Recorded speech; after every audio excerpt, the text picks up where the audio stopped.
Shalom,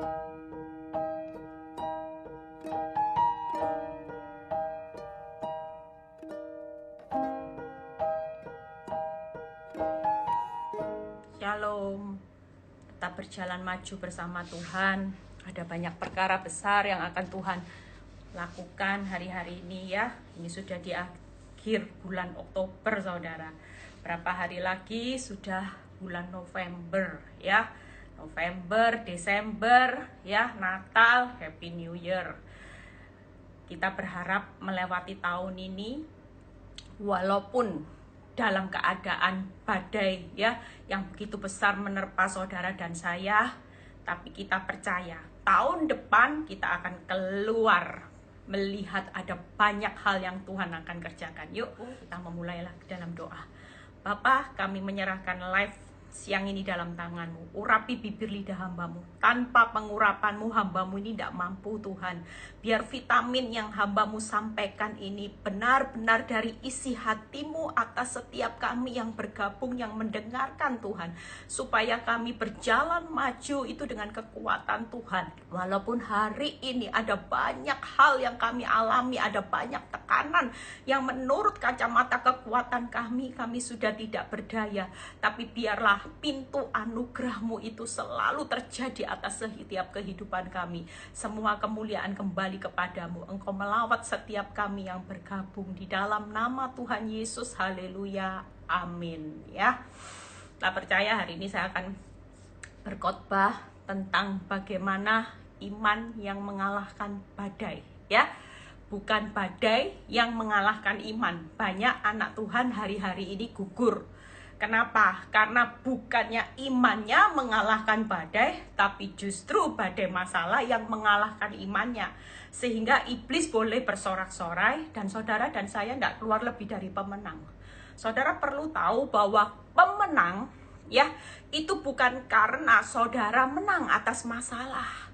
Tapi hari ini saudara bisa berdiri teguh di tengah masa-masa pandemi, masa-masa sukar. Saudara tetap memiliki iman yang teguh kepada Tuhan. Itulah pemenang yang sejati. Jadi bukan diukur dari masalah, saudara. Kemenangan itu pada saat saudara dihantam badai, saudara tidak punya dasar untuk berharap. Tapi imanmu tetap teguh dan imanmu bisa berkata bahwa Yesus tetap menjadi yang terbaik dalam hidupku dan aku tetap memilih percaya. Itulah kemenangan yang sejati. Makanya hari ini saya mau khotbah tentang itu dan kita akan belajar dari Rasul Paulus ya. Sebenarnya hidup saudara hari-hari ini kita percaya bahwa kehidupan saudara yang terjadi hari ini bukan satu prahara ya. Di pemandangan Tuhan, saudara tahu setiap kejadian hidup walaupun itu buruk ya. Suara saya tetap bisa terdengar jelas ya, puji Tuhan. Walaupun itu kejadian hidup yang buruk sekalipun, saudara tahu di kacamata pemandangan Tuhan, setiap masalah, setiap tekanan, setiap proses yang terjadi, itu adalah rangkaian mujizat demi mujizat, saudara. Rangkaian kemuliaan demi kemuliaan. Makanya kalau saudara mengalami masalah demi masalah, saudara panik. Tapi Tuhan tidak pernah panik. Kenapa? Karena kacamata saudara dan Tuhan berbeda. Tuhan memandang masalah, proses buat hidup saudara dan saya, itu adalah serangkaian mujizat demi mujizatnya yang akan menjadi mujizat terbesar pada akhirnya. Bahkan kemuliaan demi kemuliaan yang akan menikmati kemuliaan yang luar biasa. Makanya Tuhan tidak pernah panik walaupun saudara merasa panik hari-hari ini. Karena Tuhan tahu bahwa pada akhirnya semuanya akan berakhir dengan mujizat. Semuanya akan berakhir dengan satu kemuliaan yang memuliakan nama Tuhan. Kalau memuliakan nama Tuhan, kita tidak usah takut. Nggak mungkin masalah kita berakhir dengan bencana atau kehancuran. Kalau itu berakhir dengan kemuliaan Tuhan, masalah kita pasti berakhir dengan kemenangan yang sorak-sorai. Amin, saudara. Makanya kita hari ini perlu bangun. Saya selama menjalani proses, orang tanya, Bu Eli, gimana caranya menghadapi tekanan? Kalau saudara pikir saya tidak punya iman yang mengalahkan badai hari ini, saya tidak akan pernah bisa hari ini, saudara. Mau berharap dengan fakta, mau berharap dengan suami saya, semuanya tidak ada bukti baik, tidak ada bukti yang mendukung saya, saudara. Tapi hari ini saya melihat bagaimana ketika saya berdiri teguh di atas iman. Iman itu yang mengalahkan dunia, saudara. Iman itu yang membuat saya melihat banyak janji Tuhan. Dan saudara perlu tahu bahwa hidup ini tentang Tuhan. Saudara sebagai seorang hamba, Tuhan itu Yesus sebagai Tuhan. Makanya Kolose 3 ayat 23 ayat 24 itu berkata gini, apapun juga, ya enggak usah dibaca, saya yang baca aja biar cepat. Apapun juga yang kamu perbuat, perbuatlah dengan segenap hatimu seperti untuk Tuhan, bukan untuk manusia. Saudara hari ini bertahan, menghadapi badai, menghadapi kesulitan hidup. Itu bukan karena saudara melakukan buat saudara sendiri. Tapi Tuhan melihat saudara menderita. Saya jujur waktu saya mengalami tekanan yang besar, saya itu ngomong gini, orang bisa punya rencana untuk menghancurkan rumah tangga saya. Tapi tidak ada seorang pun yang bisa mencuri kepercayaan iman saya kepada Tuhan. Itu yang saya pegang teguh. Masalah itu boleh membuat hidup rumah tangga saya, suami saya sampai punya 2 anak. Itu bisa terjadi. Tapi yang pasti hari ini saudara, jangan sampai masalah itu mencuri imanmu kepada Tuhan. Itu akan berakibat fatal, saudara. Masalahmu boleh berlanjut, tapi kalau imanmu teguh, tidak ada masalah. Justru iman yang teguh itu membuat engkau melihat keluar lebih dari pemenang. Iman yang teguh akan membuat iblis itu lari. Lawan iblis dengan iman yang teguh, maka dia akan lari, saudara. Kalau hari ini hidupmu tidak punya iman, bagaimana hidupmu bisa berperang dengan iblis? Bagaimana engkau bisa menikmati kemenangan demi kemenangan, mujizat demi mujizat, kalau imanmu tidak ada, saudara? Ada banyak orang hari-hari ini, saya mendengar banyak orang Kristen sekalipun, badai itu mengalahkan imannya. Bukan imannya yang mengalahkan badai hari-hari ini, justru banyak anak-anak Tuhan yang hari-hari ini badai kehidupan, pandemi, krisis, usaha yang mulai hancur, itu yang mengalahkan imannya. Itu yang membuat hati Tuhan sedih, saudara. Kita jadi anak Tuhan, kapan mau berdiri di atas iman? Kita lihat bagaimana ayat 24, kamu tahu bahwa dari Tuhanlah kamu akan menerima bagian yang ditentukan bagimu sebagai upah. Kristus itu adalah Tuhan dan kamu adalah hambanya. Saudara, kita ini sebagai hamba. Dan saudara perlu tahu, saya tadi mempersiapkan firman ini. Tuhan itu tiba-tiba kasih 3 hal pemandangan Paulus. Bagaimana kalau kita sebagai hamba Tuhan, kita ini adalah murid, kita ini adalah pelayan, kita ini adalah orang-orang yang siap dimuridkan, yang beribadah kepada Tuhan. Saudara lihat ayatnya. Jadi saudara tidak berhak hari-hari ini kita itu marah sama Tuhan. Kita ini lagi dipersiapkan sebagai hambanya dan dia sebagai Tuhan. Saudara lihat sebagai hamba Tuhan.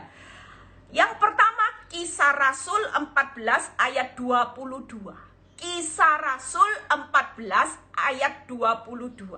Ya, kita baca. Di tempat itu, mereka menguatkan hati murid-murid itu dan menasehati mereka supaya mereka bertekun di dalam iman. Lihat saudara. Dan mengatakan bahwa untuk masuk di dalam kerajaan Allah, kita harus mengalami banyak sengsara. Saudara lihat, Rasul Paulus itu berkata, yuk kalau kita mau jadi murid-muridnya Kristus, kita itu harus bertekun di dalam iman. Dan untuk masuk dalam kerajaan Allah, kamu harus siap mengalami banyak sengsara. Tapi yang pasti imanmu harus mengalahkan semua proses badai sengsara. Jangan kesengsaraan itu membuat engkau tidak makin bertekun, tapi imanmu semakin drop. Akhirnya engkau menjadi orang yang kalah. Hari ini masalahmu boleh berlanjut, tapi kalau engkau tetap bertekun di dalam iman, iman itu suatu kali pasti mengalahkan badai hidupmu. Dan engkau pasti keluar lebih dari pemenang, karena itu janji Tuhan. Amin, saudara. Yang kedua, lihat, sebagai hamba Tuhan, sebagai pelayan Allah, Paulus berbicara apa? Sebaliknya, 2 Korintus 6 ayat 4, ya. 2 Korintus 6 ayat 4. Sebaliknya, dalam segala hal, kami ini menunjukkan bahwa kami adalah pelayan Allah, yaitu dalam menahan dengan penuh kesabaran dalam penderitaan, kesesakan, dan kesukaran. Saudara, kalau jadi pelayan Allah itu harus tahan banting. Tidak ada orang yang namanya pelayan Allah begitu ngalami penderitaan, kesesakan, kesukaran sudah tidak sabar. Rasul Paulus berkata, orang jadi pelayan Allah itu harus bisa menahan dengan penuh kesabaran. Ada penderitaan, sabar. Ada kesesakan, sabar. Ada kesukaran, sabar. Karena sementara saudara belajar untuk bersabar di dalam penderitaan, kesukaran, kesesakan, Tuhan itu sedang melatih imanmu. Iman yang tidak melihat pada penderitaanmu, iman yang tidak melihat pada tingkat kesulitanmu, tapi iman yang mempercayai Tuhan di atas segala-galanya. Amin, saudara. Yang ketiga, lihat. Sebagai orang yang beribadah gimana? Saudara, sebagai hamba kita harus beribadah kepada Tuhan. Lihat 2 Timotius 3 ayat 12. 2 Timotius 3 ayat 12. Memang setiap orang yang mau hidup beribadah di dalam Kristus Yesus akan menderita aniaya. Saudara, lihat, dari kenyataan ini kita harus siap, saudara. Hari ini kita ini cuman hamba. Yesus itu sebagai Tuhan, dia sedang menetapkan, memanggil hidup saudara sebagai seorang murid, sebagai seorang pelayan, sebagai hamba yang harus beribadah. Artinya saudara, hari ini bukan berarti kasih karunia. Tadi pagi saya sempat share renungan. Anugerah Tuhan itu bukan berbicara semuanya dimudahkan. Enggak, saudara. Karena saudara yang mengenal firman, saudara tahu bahwa sebagai orang murid, saudara harus siap mengalami sengsara. Sebagai pelayan Allah, saudara harus siap ada penderitaan, kesesakan, dan kesukaran. Sebagai orang yang beribadah, harus siap mengalami aniaya. Makanya tadi pagi saya share di renungan, di grup, saya bilang gini, kemurahan Tuhan, anugerah Tuhan itu bukan memudahkan segala sesuatu jalanmu mulus. Tapi kemurahan Tuhan, anugerah Tuhan itu berjanji untuk memampukan saudara berjalan di tengah ini tadi loh. Waktu saudara dipanggil jadi hambanya, saudara jadi pelayan, jadi murid, jadi orang-orang yang beribadah setia. Saudara harus siap. Ngalami kesesakan, penderitaan, aniaya, kesukaran, saudara siap. Sehingga itulah anugerah Tuhan dibutuhkan. Karena tanpa anugerah Tuhan, saudara tidak akan pernah bisa jadi hambanya, saudara. Kuat tidak saudara ngalami keadaan kesukaran hari-hari ini tanpa kasih karunia anugerah Tuhan? Kita berjalan sendiri, tidak kuat. Tapi ketika kita tahu khotbah saya yang minggu lalu, berbicara ketika kita diberi anugerah, kita itu sanggup menanggung segala perkara. Karena kita tahu kita sudah diberi kemampuan, baik untuk menderita, untuk percaya, untuk bertahan.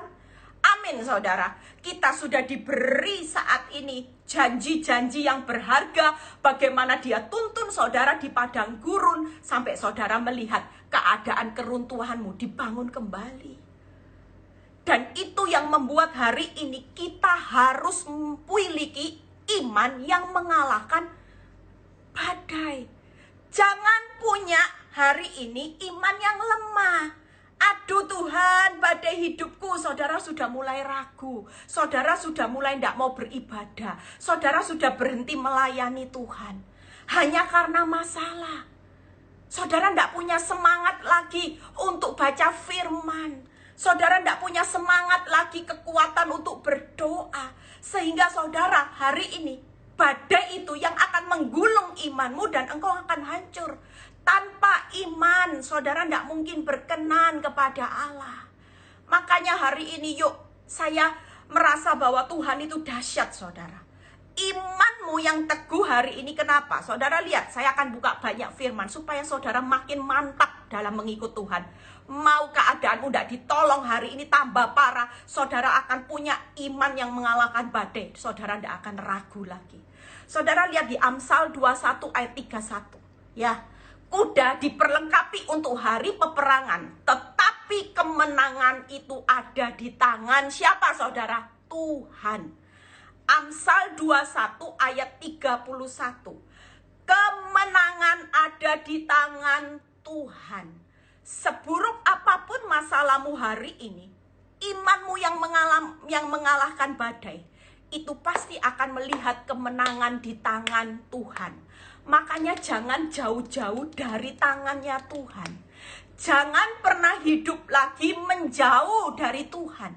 Karena hanya tangan Tuhan itu yang akan memberikan saudara dan saya jaminan kemenangan. Saudara lihat di Yesaya, ya. Kita baca di Yeremia 50 ayat 33 dan 34. Ya, saudara kita baca Yeremia 50 ayat 30 dan 34. Ya, beginilah firman Tuhan semesta alam. Lihat, Tuhan berkata, firman ini menjadi kekuatan saudara. Saya selalu mencatat setiap firman yang menjadi rema. Ketika saya mulai lemah iman saya mulai mengatakan firman. Karena hanya firman yang bisa memerdekakan, memulihkan hidup saudara dan saya. Perkataanmu yang buruk itu hanya membuat keadaanmu makin hancur dan makin terkutuk. Tapi ketika saudara memperkatakan firman, saudara akan melihat firman ini yang akan berperang buat saudara dan saya untuk memerdekakan, memulihkan, untuk melihat mujizat demi mujizat. Itulah kekuatan firman. Yuk kita baca. Beginilah firman Tuhan semesta alam. Orang Israel tertindas bersama-sama dengan orang Yehuda. Semua orang yang menawan mereka tetap menahan mereka. Tidak mau melepaskan mereka. Saudara lihat ayat berikutnya. Tetapi penebus mereka adalah kuat. Waktu hari ini engkau lemah, katakan firman ini. Masalahku, iblis boleh membelenggu hidupku dengan keadaan yang makin buruk. Tapi aku tidak pernah punya iman yang lemah. Aku punya iman yang mengalahkan badai. Kenapa? Karena aku punya penebusku yang kuat, saudara. Katakan, aku punya penebus yang kuat. Tuhan semesta alam namanya Yesus Kristus, katakan. Tentulah Yesus akan memperjuangkan perkara-perkara saudara dan saya supaya ia memberi ketentraman kepada bumi tetapi kegemparan kepada penduduk Babel. Hari ini saudara lihat karya Tuhan. Kalau saudara berdiri teguh, iblis gemetar enggak? Waktu saudara berkata gini, hai iblis, hai masalah, aku tahu bahwa kemenangan ada di tangan Tuhan. Sehingga aku tidak perlu ragu lagi, tidak perlu takut dengan badai, dengan proses yang makin besar sekalipun. Terlihat badai itu akan menggulung hidupmu. Tapi satu hal, badai itu tidak akan pernah menghancurkan hidup saudara dan saya ketika saudara berkata seperti ini. Di tangan Tuhan selalu ada kemenangan. Aku punya penebus yang kuat yaitu Yesus Kristus. Dia sedang berperkara, memperjuangkan perkaraku dan dia sedang memberikan ketentraman dalam hidupku untuk aku menikmati janji-janjinya. ketika saudara katakan seperti itu, masalah dan iblis gemetar, saudara. Karena apa? Karena iblis tahu, kalau saudara terus mengucapkan firman, saudara terus punya iman yang teguh. Kebenaran itu pada suatu kali pasti memerdekakan saudara dan saya secara luar biasa, saudara. Itulah janji Tuhan. Makanya hari ini jangan mau berkata yang negatif. Waktu suamimu ndak setia, malah ndak pulang, mau hari-hari ini banyak, saudara, ibu-ibu yang mulai panik. Ada surat cerai yang datang ke rumah, diputuskan panggilan pengadilan untuk menghadapi sidang gugatan cerai. Semuanya mulai ketakutan. Apa pikirannya? Hancur. Aku pasti sudah hancur. Anak-anak hancur, rumah tanggaku hancur. Tapi satu hal, ketika kita tahu kebenaran firman, kita punya iman yang bisa mengalahkan badai. Badai pasti berlalu dengan kemenangan ketika engkau punya iman yang mengalahkan badai. Amin, saudara. Saudara tidak perlu takut. Katakan, masalah. Aku punya Tuhan yang sudah berjanji bahwa di tangan Tuhanlah kemenangan itu pasti terjadi. Dan aku punya penebusku yang kuat, yaitu Yesus Kristus. Dia bukan diam hari ini, walaupun mengizinkan saudara berlama-lama diam dalam penderitaan, itu karena dia sedang melatih saudara dan saya sebagai hambanya. Saudara sedang dilatih sebagai orang yang memiliki satu karakter Kristus sebagai hamba Tuhan yang setia beribadah. Setia untuk menjadi pengikut Kristus, menjadi pelayan yang sejati, menjadi murid-murid yang tahan banting, saudara. Makanya kenapa proses itu tidak mudah. Kalau proses mudah, saudara akan jadi murid-murid Kristus yang kualitasnya kualitas KW, saudara. Tidak serupa dengan Kristus, tapi akan banyak topeng rohani. Hanya di permukaannya aja shalom. Ya, hanya di permukaannya saudara terlihat domba. Tapi sementara saudara sebenarnya adalah serigala yang berbulu domba. Makanya Tuhan izinkan proses. Tapi kunci kemenangan hari ini, jangan pernah imanmu dikalahkan badai. Tapi imanmu harus berdiri teguh mengalahkan badai, karena hidupmu sudah dijamin di tangan Tuhan. Kemenangan itu terjadi. Dan saudara punya penebus yang kuat, yaitu Yesus Kristus. Amin, saudara. Saudara tidak perlu takut. Saya menghadapi satu proses yang begitu hebat. Tapi saya juga melihat di tengah proses yang begitu hebat, Tuhanku yang hebat, jauh lebih hebat dari masalah saudara dan saya. Amin. Ada seorang ibu yang datang sama saya beberapa hari yang lalu, ya 1 mingguan yang lalu. Dia putus asa, dia frustasi, dia nangis. Dan dia berkata gini, Bu Eli, semua pengharapan saya rasanya nol hari ini. Kenapa? Saya tanya. Karena dia sudah diputus cerai, jadi dia diceraikan tanpa sepengetahuan, tiba-tiba surat cerai sudah sampai di rumah. Singkat cerita, karena suaminya punya uang, dia main jalan belakang, tiba-tiba surat cerai tanpa pengadilan, itu pun sudah langsung diputuskan cerai. Dan singkat cerita, dia mendengar bahwa suaminya sudah akan melangsungkan pernikahan dengan wanita ini. Ya, dia sudah dengar bagaimana semua persiapannya, bahkan seolah-olah itu juga membuat hidupnya dan anak-anaknya tertimpa aib. Ya, dia merasa bahwa suaminya sudah tidak peduli harga diri anak-anak, harga diri dia. Dia merasa bahwa rasanya terlihat happy, sukacita. Dan saya cuma berkata, Ibu, hari ini engkau sebagai orang yang kalah, saya bilang. Kenapa? Karena badai itu bisa mengalahkan imanmu. Loh, kok bisa, Bu Eli? Lah buktinya ibu hari ini lobet, nangis-nangis, putus asa, nggak punya pengharapan lagi katanya. Nah itu kan berarti badainya mengalahkan iman ibu hari ini. Oh iya ya. Terus apa yang saya harus lakukan, Bu Eli? Kamu kan punya iman. Iman itu kan sudah mengalahkan dunia. Dan kamu harus bisa berdiri. Jangan sampai imanmu dibawa badai. Tapi engkau harus punya iman yang mengalahkan badai. Imanmu harus lebih tinggi dari masalahmu. Katakan sama masalahmu, suami Suamiku boleh menyakiti aku, suamiku boleh menipu aku dengan surat cerai sepihak, suamiku boleh merancangkan untuk menikahi wanita ini. Tetapi aku tetap percaya, apa yang dirancangkan manusia buruk, justru di tangan Tuhan kemenangan terjadi, yaitu Tuhan merekakan untuk kebaikanku, buat suami, buat aku, dan anak-anakku. Itulah iman yang mengalahkan badai, saudara. Amin, saudara. Saya cuma ngomong, jangan nangis. Jujur, ibu-ibu, saya minta maaf. Kalau konseling sama saya agak keras. Saya tidak pernah ngizinkan ibu-ibu yang nangis. Saya tidak mau dengar orang nangis. Karena saya dididik Tuhan, tidak pernah dididik untuk nangis. Saya dididik Tuhan itu dengan seperti seorang militer, saudara. Kalau saya nangis dikit aja, Tuhan langsung bilang, ngapain nangis? Waktu kamu nangis, kamu meremehkan kuasaku. Waktu kamu nangis, kamu sedang mengimani yang buruk terjadi.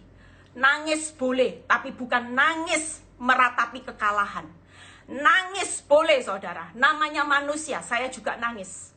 Sesaat ketika saya disakiti, saya bisa nangis, namanya manusia. Tapi saya tidak mau menangis karena meratapi kekalahan saya. Saya tidak mau menangis karena saya meratapi nasib saya. Yang saya tahu bahwa saya pasti keluar lebih dari pemenang karena saya punya penebus yang kuat. Orang boleh merekakan yang jahat atas rumah tangga saya. Mungkin keuanganmu hari ini terlihat seperti menggulung usahamu untuk bangkrut. Tapi percayalah, kalau saudara punya iman yang mengalahkan badai, kemenangan ada di tangan Tuhan. Sang penebus lagi memperjuangkan keuanganmu untuk menjadi satu kemenangan, untuk menjadi satu pemulihan yang luar biasa. Amin, saudara. Tuhan itu mau lihat. Makanya kalau ibu-ibu yang mulai nangis, saya bukannya jahat, saudara. Saya keras. Saya ngomong, jangan nangis, berhenti nangis. Nangis untuk melihat kasih karunia Tuhan. Nangis sejenak karena memang sakit. Saudara masih punya daging.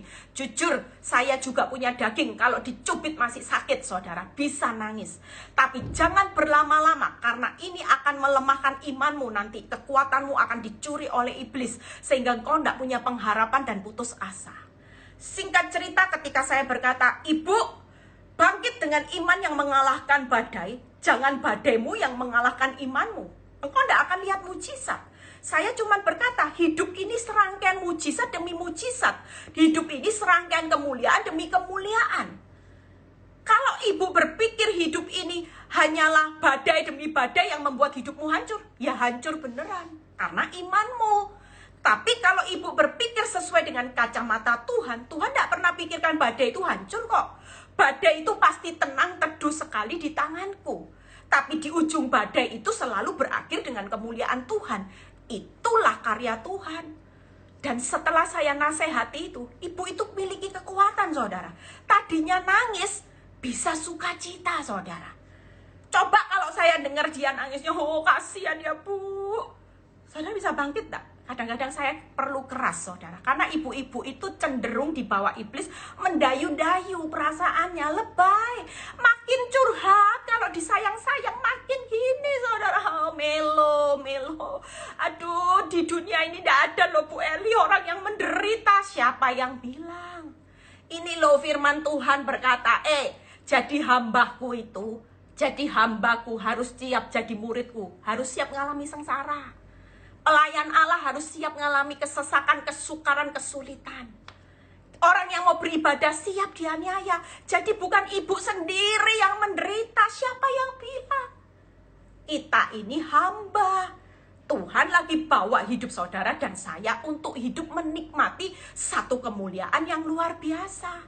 Amin, saudara. Yuk kita belajar dari seorang Rasul Paulus ya. Dari tadi itu masih pembukaan, saudara. Belum khotbah, saudara ya. Yuk kita buka Kisah 20 ayat 22 sampai 24 ya. Kisah 20, Kisah Rasul ya.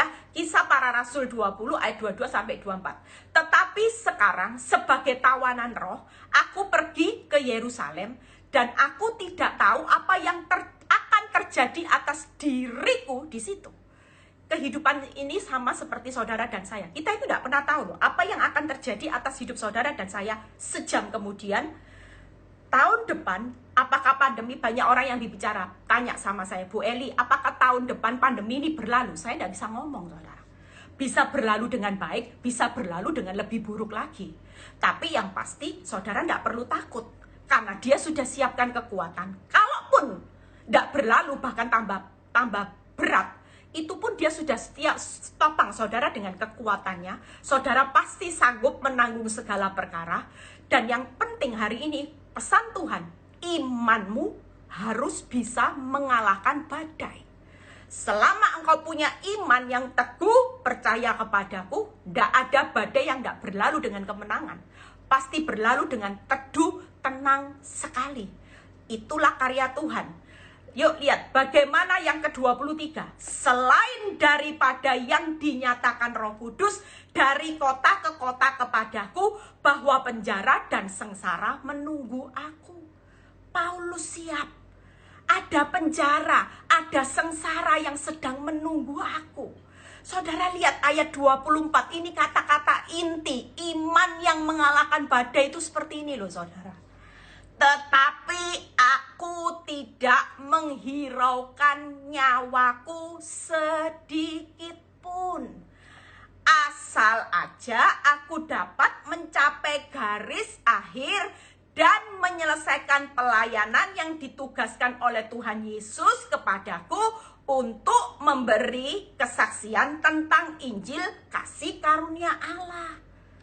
Kita hari-hari ini ngalami seperti Paulus. Kita tidak tahu apa yang akan terjadi, tapi kita tahu kalau memikirkan keadaan ini masa sukar, saudara tahu bakal ada kesengsaraan, ada kesulitan, penjara yang lagi menunggu aku. Kita bisa bayangkan akhir zaman ini, jangan berharap dunia bertambah baik. Karena firman berkata dunia ini dengan segala keinginannya sedang dalam perjalanan dilenyapkan. Saudara suka tidak suka, siap. Tapi percayalah kita pasti aman bersama Tuhan. Karena ketika kita punya iman mengalahkan badai, badai itu pasti berlalu dengan kemenangan. Katakan amin saudara. Ya. Dan saudara lihat 3 hal yang saya akan bahas. Ya. Yang pertama, bagaimana iman yang mengalahkan badai. Yang pertama Rasul Paulus berkata, aku tidak lagi menghiraukan nyawaku. Banyak saudara hari ini, kenapa saudara mengalami iman yang lemah? Karena saudara masih menghiraukan banyak hal. Saudara banyak merenungi keadaanmu. Tuhan, dulu aku kaya, dulu rumahku mewah, dulu suamiku cintaku, dulu rumah tanggaku itu dulu saudara. Kenyataan hari ini, sengsara dan penjara itu lagi menunggu saudara dan saya untuk mengalami masa pemurnian di dunia ini saudara. Sudah, jangan lagi menghiraukan semua yang sudah berlalu. Itu yang pertama, berarti saya mengambil kesimpulan. Yang pertama, fokus pada kehendak Tuhan sampai di garis akhir. Itu iman yang mengalahkan badai. Bukan lagi fokus kepada kehendak kepentinganmu. Tapi saudara dan saya hari ini percayalah, kehendak Tuhan itu jauh lebih mulia. Dia sang sutradara, saudara sebagai pemain, sebagai hamba. Artinya saudara bukan lagi ikut kehendak saudara. Masa ada sih pemain itu ngatur sutradara? Tidak ada kan saudara? Saudara bisa tidak ngatur sutradara kalau saudara dipilih sebagai pemain sinetron? Bisa tidak saudara bilang gini, sutradara episodenya itu kecilin aja? Tidak mungkin. Justru makin besar, makin heboh ceritanya, saudara makin senang mainnya. Kenapa? Saudara setelah selesai dari satu pembuatan film, saudara akan mengalami promosi. Nama saudara akan semakin terkenal. Dan kalau semakin heboh, serinya makin panjang, apa? Upahnya ya makin panjang, saudara. Masa ada orang pemain ngomong gini, kehendakku enggak usah sudah. Jangan main 30 episode dah, kelamaan saya capek. 10 aja, 10. Dah loh saudara, kalau jadi pemain, saudara kan ngomong gini sama sutradara, siap, kamu mau tak siapin jadi pemain yang handal gak? Mau. Nanti upahmu, waduh, aku mau siapin kamu 100 episode, mau? Oh mau. Aduh bayangin, 1 episode, kamu tahu berapa gajimu? Berapa? Kalau diomong nilai sendiri, saudara bisa kali 100, saudara akan apa? Kelepek-kelepek, saudara, kelepek-kelepek. Yuk, iman yang mengalahkan badai itu fokusnya kepada kehendak Tuhan, bukan lagi kepada kehendak saudara. Ya, lihat, saya akan bahas satu-satu dulu supaya cepat selesai. Bagaimana Filipi 3 ayat 7-8. Paulus itu berkata gini, tetapi apa yang dahulu merupakan keuntungan bagiku, sekarang ku anggap rugi karena Kristus. Lihat, Paulus ini luar biasanya. Waktu dia fokus kepada kehendak Tuhan, dia bilang gini, Tuhan, gak apa-apa wis. Waktu aku tahu kehendakmu, itu semua tak anggap rugi. Semuanya aku anggap sampah. Justru hari ini aku berjuang untuk kehendakmu. Karena kehendakmu, Paulus berkata apa? Mulia. Ada hal yang menguntungkan, ya. Bahkan semua aku anggap rugi karena pengenalan akan Kristus Yesus Tuhanku lebih mulia daripada semuanya. Oleh karena dialah aku telah melepaskan semua itu dan menganggap sampah. Paulus berkata, Tuhan, tidak apa-apa sudah. Hari ini kehendakku tidak terjadi, tidak apa-apa sudah. Sejak aku fokus dengan kehendakmu, aku menganggap kehendakku itu sampah. Kehendakmu itu lebih mulia. Aku menyelesaikan kehendakmu itu lebih menguntungkan aku. Bahkan kehendakmu itu akan memperoleh Kristus dan kerajaannya untuk hidup selama-lamanya. Kalau saudara kejar kehendakmu, bisa tidak saudara hari ini mendapat sesuatu yang mulia atau menguntungkan atau untuk bisa memperoleh Kristus dan kerajaannya? Tidak bisa, saudara. Makanya hari ini, yuk kita hari ini belajar. Yang pertama, fokus pada kehendak Tuhan sampai di garis akhir. Iblis berusaha mencuri kehendak Tuhan. Kenapa? Karena iblis tahu firman. Firman di 1 Yohanes 2 ayat 17 yang berkata, orang yang menyelesaikan kehendak Allah akan hidup selama-lamanya. Iblis itu tidak mau saudara dan saya hidup selama-lamanya. Makanya iblis berusaha jiwit saudara gini, kehendakmu loh, kehendakmu. Dia selalu colek, kehendakmu, menderita loh, suamimu ya apa tambah parah, keuanganmu gimana, bangkrut. Lihat, semuanya bangkrut. Rumah tanggamu hancur, kesehatanmu pasti hancur sudah. Masa depanmu, masa depan yang suram. Itu iblis colek. Karena iblis tahu, dia tidak mau saudara dan saya hidup selamanya. Hari ini ketika saya mengerti firman, saya duduk diam kok. Saya berdoa buat suami saya jadi baik, tambah parah. Saya cuma bilang, ya sudahlah Tuhan, menyelesaikan kehendakmu. Kalau ini kehendakmu, berikan saya kekuatan. Saya tahu kehendak saya itu sampah. Hanya kehendakmu yang mulia, menguntungkan. Dan kalau aku tahu, aku punya iman yang mengalahkan badai untuk menyelesaikan kehendakmu. Aku percaya hidupku pasti memperoleh Kristus kok dan kerajaannya pada akhirnya. Amin saudara. Itu yang perlu saudara kejar. Saudara lihat di 2 Korintus 4 ayat 16-18 ya. Nggak usah dibuka, saya yang baca. 2 Korintus 4 ayat 16-18. Bagaimana kehendak Tuhan? Sebab itu kami tidak tawar hati.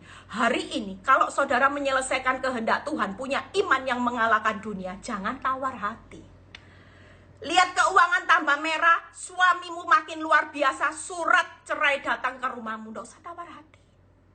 Bilang sama hidupmu, aku ngalami ini karena aku melihat bahwa kehendak Tuhan jauh lebih mulia dan menguntungkan.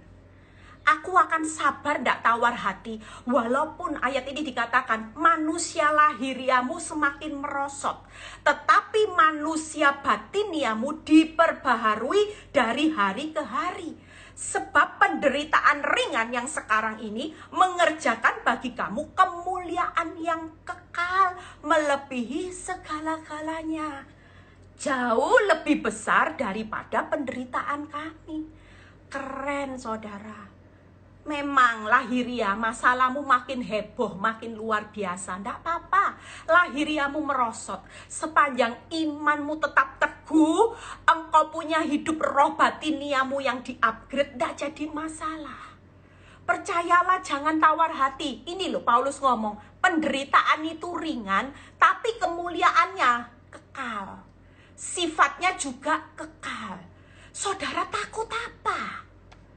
Memang kelihatannya keuanganmu tambah parah, suamimu tambah parah, ya, keadaan dunia ini tambah parah, tapi di mata Tuhan semuanya hanya ringan dan kemuliaan itu nanti kekal, sifatnya kekal yang saudara nikmati.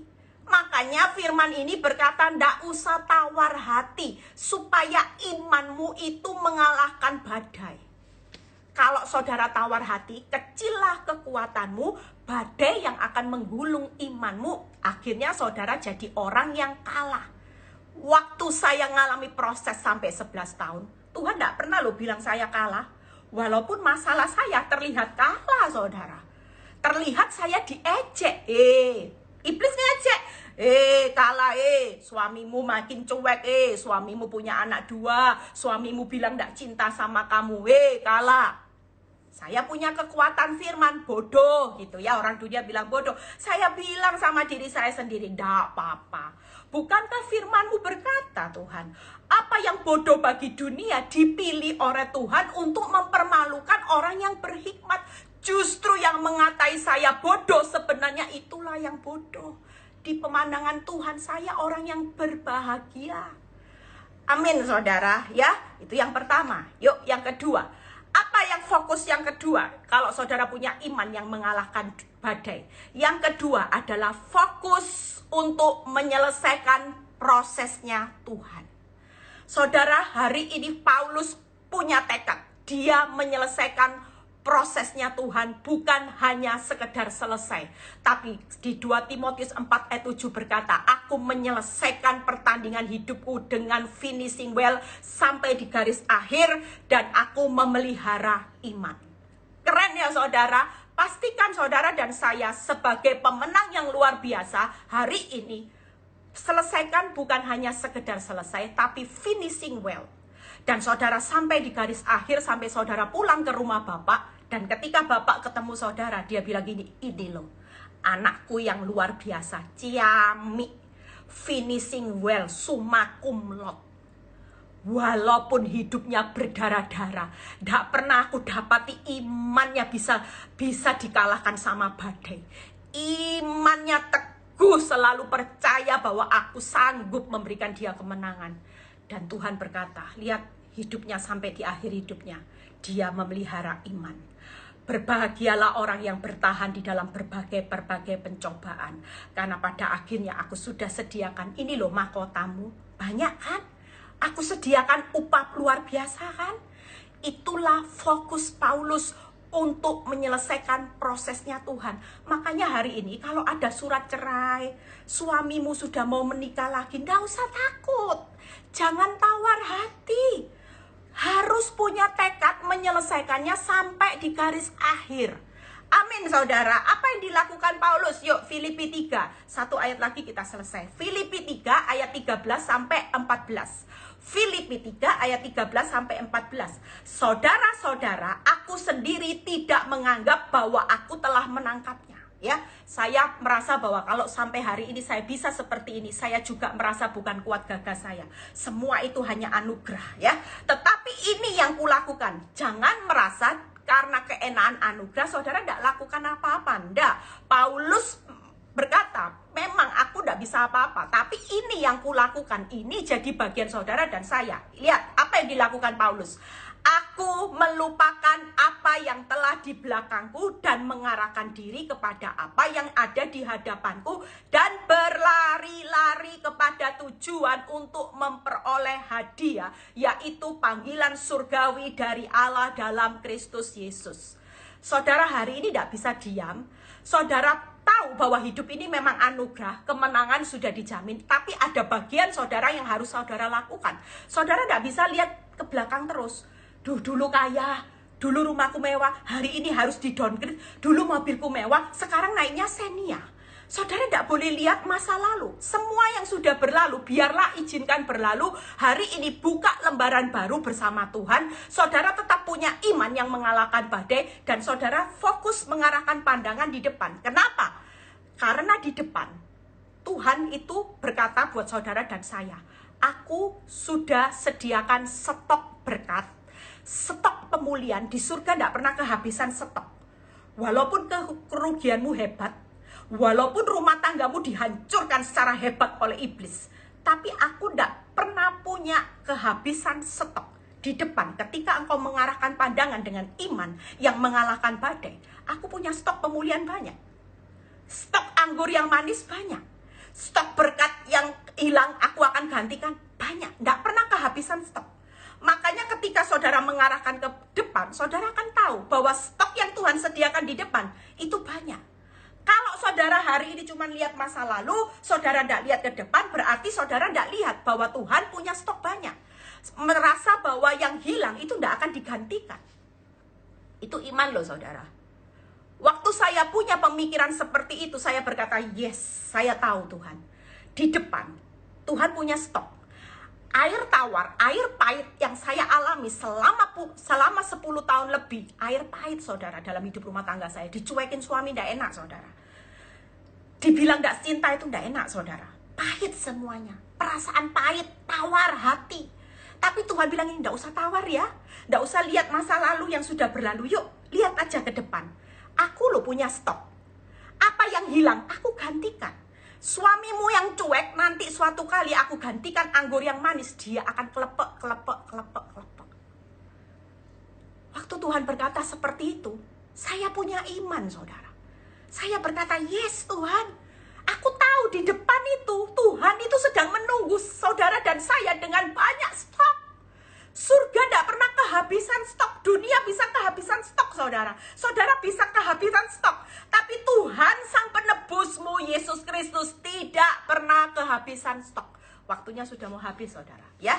Yang pertama, jangan lihat masa lalu, lihat ke depan. Tapi lihat ke depan bukan hanya lihat ke depan yakin, tapi berlari, berjalan maju. Ada air mata di jalan nih, nabur benih kebenaran. Aduh Tuhan sakit, berjalan maju, bercucuran air mata, maju aja. Bahkan lari itu apa? Semangat saudara. Orang berlari itu semangatnya 45 saudara. Jangan berlari gini, aduh Tuhan ngelongso loh. Ini kan namanya bionic woman. Loh kapan sampainya saudara? Nah kalau sudah disuruh berlari, itu semangatnya harus gas full. Ya, F1 itu Formula One, gasnya di full gitu ya saudara. Loh saya itu kalau bayangkan sama Tuhan itu saya bilang gini, iya ya. Lah kalau saya cuman tahu bahwa Tuhan punya stok, tapi berjalannya gini, aduh Tuhan, aduh lihat suamiku lagi tidak pulang, aduh Tuhan, lihat dia tidak cinta lagi. Loh kapan majunya saudara? Kita berjalan maju semangat 45. Makanya Rasul Paulus bilang, berlari-lari. Ambilan stok di depan itu. Lah iblis itu tahu stoknya banyak. Dia berusaha menghalangi supaya saudara tidak menikmati stok yang berlimpah-limpah di depan. Karena iblis tak mau memulihkan saudara. Iblis itu selalu mencuri, membunuh, membinasakan buat saudara sengsara.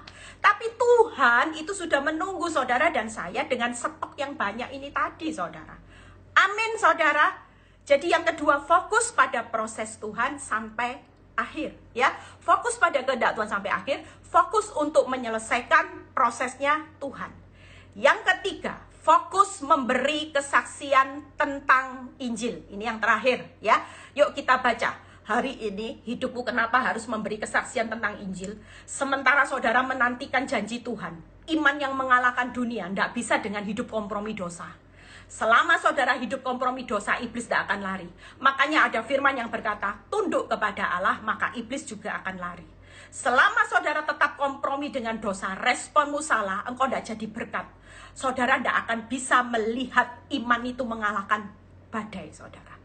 Hari ini, jangan tunggu masalah selesai, baru mau melayani Tuhan. Jangan bilang sama Tuhan gini, Tuhan, kalau aku sudah kaya, aku kesaksian. Dulu saya juga gitu, Tuhan saya tidak mau kesaksian. Apa yang disaksikan Tuhan? Kalau suamiku sudah cinta aku, saya sama suami sudah teletabis, berpelukan. Sekarang kan belum berpelukan saudara. Di mana-mana kan belum jadi kayak teletabis. Nanti suatu kali saudara kan lihat, kalau saya jalan sama suami saya berpelukan, berarti itu saya sudah mengalami kemenangan stoknya Tuhan yang berlimpah-limpah saudara. Amin saudara. Ya, saya bilang saya nggak mau Tuhan, tunggu nanti kayak saya teletabis dulu, baru saya mau melayani Tuhan, bersaksi. Enggak saudara. Hari itu Tuhan bilang gini, hidup menabur menuai. Selama kamu tidak mau menabur benih buat kerajaan Allah, kamu tunggu aku melayani engkau terus, kamu tidak akan lihat bagaimana hidupmu berkemenangan. Hari ini saya bersyukur ketika saya melayani Tuhan, suami saya dilayani Tuhan. Dan kalau suami saya dilayani Tuhan, hasilnya pasti spektakuler. Keuanganmu dilayani Tuhan, hasilnya pasti spektakuler. Jangan tunggu engkau selesai baru mau melayani Tuhan. Waktu engkau menabur benih melayani Tuhan, keuanganmu itu dilayani Tuhan. Suamimu dilayani Tuhan. Proses hidupmu dilayani Tuhan. Karena apa? Karena ketika saudara menabur, saudara akan menuai. Saudara menabur melayani Tuhan, saudara akan menuai Tuhan melayani saudara. Lah kalau saudara balik, saudara minta dilayani dulu gimana? Nggak ada hukumnya menuai dulu baru menabur, saudara. Makanya hari ini fokus. Pokoknya memberi kesaksian tentang Injil, yaitu apa? Fokus hidup menjadi berkat. Yuk, ayat yang terakhir, 1 Tesalonika 2, ya, ayat 2. Tetapi sungguh pun kami sebelumnya, seperti kami tahu telah dianiaya, dihina di Filipi, namun dengan pertolongan Allah kita, kami beroleh keberanian untuk memberitakan Injil Allah kepada kamu dalam perjuangan yang berat. Rasul Paulus berkata, perjuangan berat sekalipun, aku tetap akan memberitakan Injil. Tidak akan mengecilkan kekuatanku untuk berhenti mengabarkan Injil. Hidupku harus menjadi respon kesaksian yang benar. Aku tidak boleh hidup jadi batu sandungan. Supaya ketika responku benar, maka aku melihat bagaimana aku pulang dengan sorak-sorai. Iblis hari ini berusaha, ya. Mungkin iblis bilang gini, ke gereja, berdoa, oh enggak apa-apa, tapi tetap sakit hati jalan. Karena iblis tahu, saudara kalau hidup sakit hati, saudara enggak akan pulang dengan sorak-sorai, karena berkasnya itu enggak dapat. Soalnya apa? Benih saudara, benihnya iblis yang ditanam. Saudara akan rugi, sudah capek, sudah sakit, tapi tangannya kosong. Hari ini pastikan dengan respon yang benar, saudara nabur benih yang benar, saudara hidup untuk memberi kesaksian tentang Injil, tidak jadi batu sandungan. Nanti setelah selesai masalahnya, saudara akan dapat, wow, hasilnya sorak-sorai. Saya sudah selesai 3 hal, ya, waktunya sudah habis. Yang pertama, fokus pada kehendak Tuhan sampai di hari akhir. Fokus menyelesaikan prosesnya Tuhan. Yang ketiga, fokus untuk menjadi kesaksian tentang Injil Kristus. Tuhan Yesus memberkati. Jangan jadi orang yang badai mengalahkan imanmu. Mulai hari ini katakan bahwa imanku sudah mengalahkan dunia. Itu berarti badaiku pasti sudah dikalahkan. Tuhan sudah mengatakan di Amsal 21 ayat 31 bahwa Tuhan memberi kemenangan ada di tangan kanannya, Dia penebus yang kuat. Ya, saudara tetap semangat. Besok ada Zoom, ya, saya yang akan berkhotbah. Saudara boleh join, ya, supaya saudara dan saya juga belajar sama-sama, saudara belajar sama-sama, kita pinter sama-sama, kita rapture sama-sama, kita pesta akbar sama-sama. Di dunia dipandang orang hina, enggak masalah. Nanti kita akan pesta akbar. Saya akan bertemu dengan saudara, kita akan bersama-sama bergandengan tangan. Wow, wow, wow. More than a winner. Yuk kita masuk dalam doa. Bapa, kami bersyukur atas siang ini vitamin yang menguatkan kami sehingga kami akan bertumbuh. Kami tidak mau lagi badai itu mengalahkan iman, tapi iman kami yang mengalahkan badai. Kami mau belajar seperti Rasul Paulus yang fokus pada kehendak Tuhan, bukan kehendak kami. Kalaupun sampai hari ini kami menderita, kami mengalami aniaya, kami mengalami satu perkara kesulitan, kesukaran, itu bukan karena kami adalah orang-orang buangan, tapi kami sebagai hamba-Mu yang Kau persiapkan sebagai murid, sebagai pelayan, sebagai orang yang beribadah. Kami tahu Engkau sebagai Tuhan atas kehidupan kami, yang sudah menjamin kehidupan kami dalam kemenangan. Bahkan saat ini Engkau tidak diam, tapi Engkau memperjuangkan perkara kami. Kami mau saat ini Tuhan hidup untuk memberi kesaksian tentang Injil. Yang sakit Tuhan sembuhkan, yang menjalani saat ini kesulitan keuangan, biar iman kami yang teguh itu akan memulihkan semua masalah keuangan kami. Stok kerajaan surga tidak pernah habis, karena kami tahu bahwa Engkau datang supaya kami punya hidup dalam kelimpahan. Yang mengalami masalah rumah tangga, stok anggur yang manis itu selalu Tuhan curahkan buat setiap kami yang punya iman mengalahkan badai. Terima kasih Bapa, biarlah kasih-Mu melimpah atas setiap kehidupan kami. Virus corona kami serahkan dalam tangan-Mu, keamanan buat bangsa kami. Angkat kedua tangan saudara, terimalah berkat Abraham, Ishak, Yakub, damai sejahtera Allah Bapa, Putra dan Roh Kudus menyertai saudara dan saya mulai saat ini sampai Maranatha Tuhan Yesus datang kedua kali. Yang diberkati dan percaya berkata amin. Tuhan Yesus memberkati, ya. Tetap semangat, ya. Saya menyampaikan firman semangat saudara. Tujuannya yuk saya kepingin kita semua nanti ngalami pesta akbar ya, rapture sama-sama. God bless, Tuhan Yesus memberkati.